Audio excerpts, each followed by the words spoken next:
Bakla pa sabog. Nakita niyo yon? Siyempre gagawin natin yon.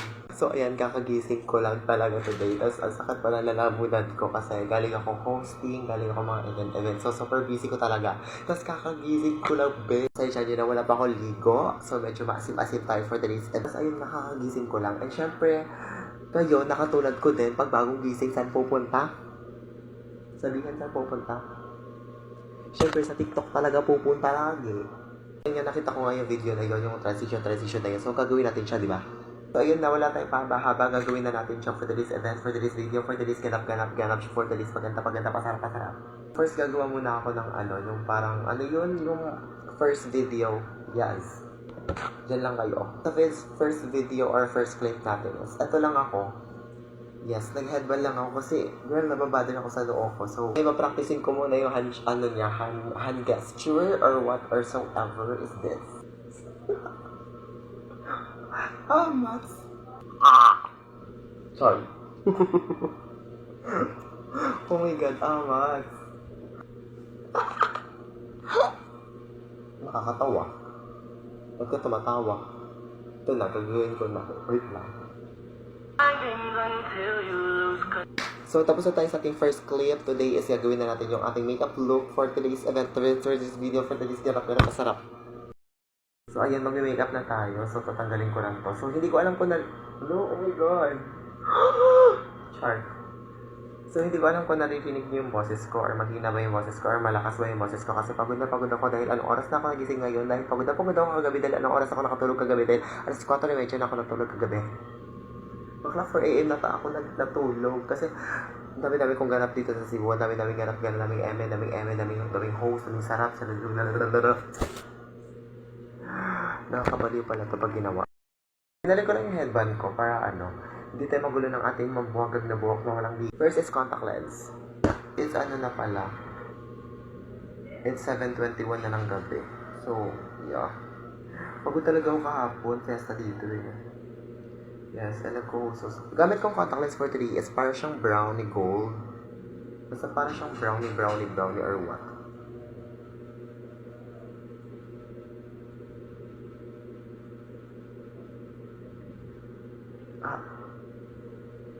Di talaga nalagay. Pero siya susutin ulit kasi medyo matagal-tagal na din. Kasi yung madalas kong ginagamit yung gray or kaya yung dark. Wala ayaw niya makabit. Ouch. Struggle lang. Oh my gosh. Tingin mo. Siya lang. Aray. Ouch. Ang sakit niya. OA talaga. Ang OA. So, ayan siya guys. Ayan. So, para siyang brown na something. Basta brown yan siya. Huwag kang decision ka. Brown nga. Brown. Yun. Sorry. So, ayun, kakabit ko lang yung isa kasi ayoko nang mamatong video to. So, wait for a minute, for a while, for a minute, for an hour. And for almost half of hour, nakabit ko na din siya kasi sobrang hindi niya wala naman siya sira. But it's kinda okay naman na right now. I feel good. Sorry. So, huwag tayo pandami-dami ng MS. So, magpa-primer muna ako. Gamitin ko yung primer ko from, Sis Lady. And paubos talaga siya. Kasi gamit na gamit ko siya. So, dito ko na siya nalagay. Since hindi pa naman ako naliligo, so ayun, madali ang makeup lang din to. Kasi ayun nga, wala naman akong gagawin today, tsaka bukas. So, okay lang na magpuyat at pakak ng makeup. Kasi magpa-foundation ako, gagamitin ko tong foundation ko from, Carla Secret. Ayan, as you can see, gamit ko siya dahil. Ayan, so, yeah, pahit lang tayo dyan. Dito, oh my God. Alam niyo ba, I was here in Cebu. My life here in Cebu was so very different sa Manila. Kasi nga, di ba, I was from Manila and nakalipat lang namin here sa Cebu nung May. Yeah, so it's kinda lots of adjustments. Since, ayun nga, magkaiba talaga yung anong tawag dito? Iba talaga yung ganap. Paano ba? Iba yung process sa Manila compare sa Cebu. Anong process? Basta iba yung iba yung pamumuhay, parang something like that. Iba yung niya. Kasi dito, I have lots of realization.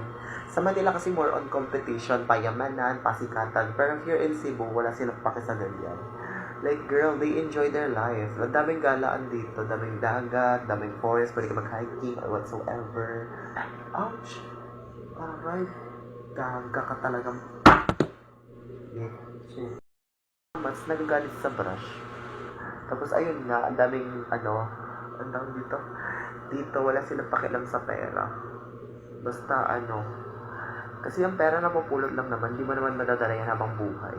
So, ayun, madali lang hanapin ang pera. Nandyan lang yan. Pero yung gala, hindi mo na mababalikan-balikan.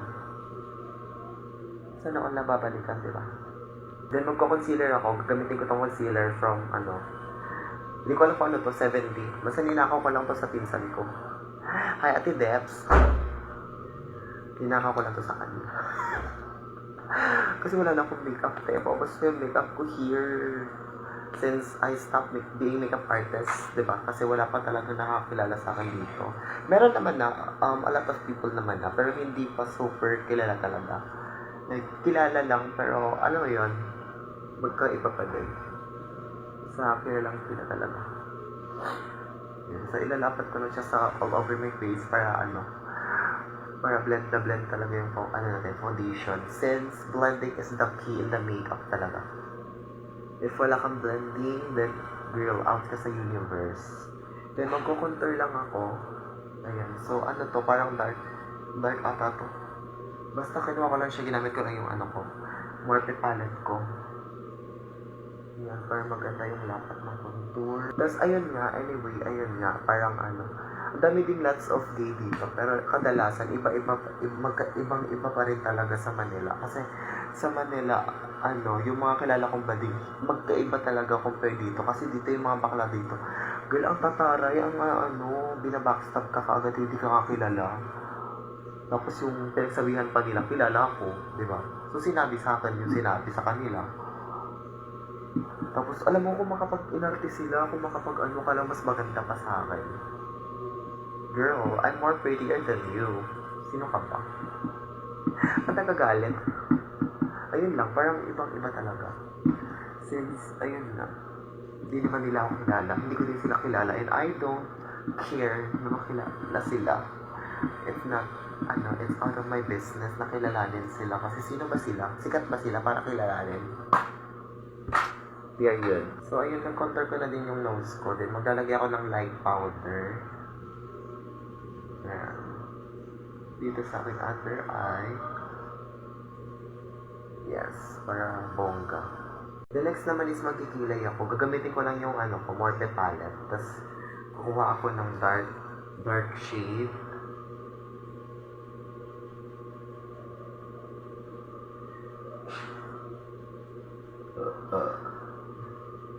Excuse me. And after that, is gagamitin ko tong yung pen, anong pangalan nito? Basta kung anong pangalan man ito na ayan siya. Kung anong pangalan nito, basta in the shade, brunette. Para magkaroon lang ng parang hairla yung ating, Ayan, then after that, i-concealer ko na siya para ma-perfect natin yung hinahanap nating angle.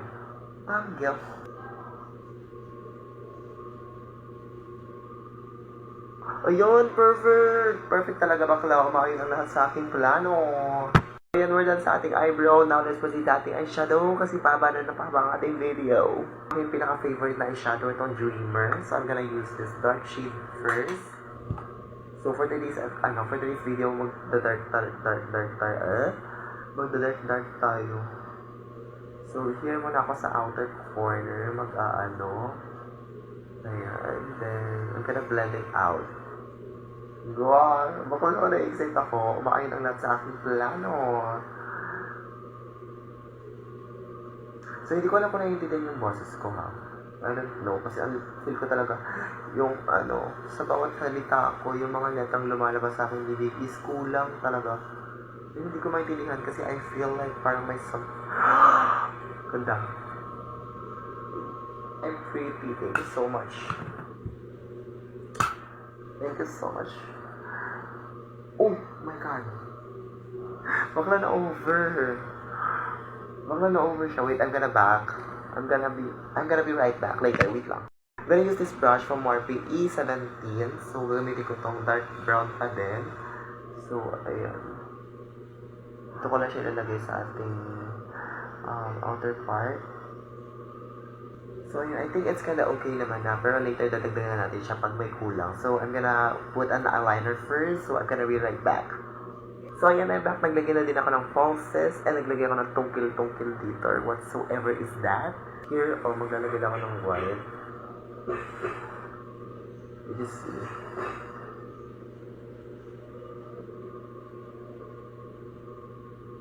So, ayan. As you can see, naglagay din ako ng dark brown. Blush on, dito lang sa ating parang eye malapit. Eye de las alas. Sure. So next is, I'm gonna use this 3 shade to my lips. So first, I'm gonna use this, anong shade to? This shade 3. This is actually, from Kakaila. And after ng shade number 3, I'm gonna use this shade number 1. Here's the top. And in the bottom.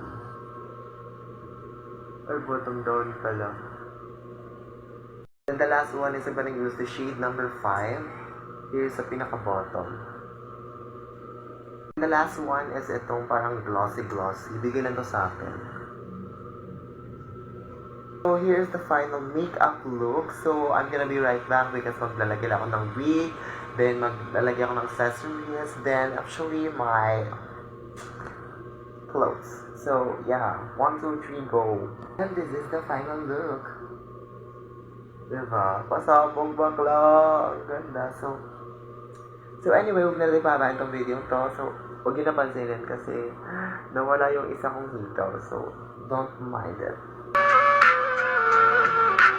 So, ayun na guys, this is the final look. So, tapos na tayo sa ating trend transition for today. So, I hope you guys enjoy watching me while driving this driving.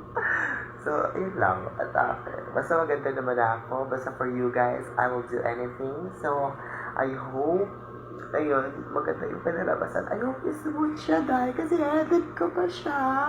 I'm going to edit it. So, yeah, this is the end of our video. I hope you guys follow me on TikTok. Don't forget to like, copy link, or whatsoever. I'm all in. Oh my god. Don't forget to share this video, guys. So I'm just gonna post this to my Facebook, TikTok, and also my YouTube. So please subscribe to my YouTube also. So if you have something or some suggestion that I need to do, or some transition that you want me to do, or some tutorial that you want me to do, you can ask me, you can DM me, or whatsoever. Yeah, I will always do my best to all of my followers out there. So, yeah, this is the end of our video. Thank you so much for watching. I hope you guys enjoy. Oh my god, look at how OA na boses. Sobrang OA.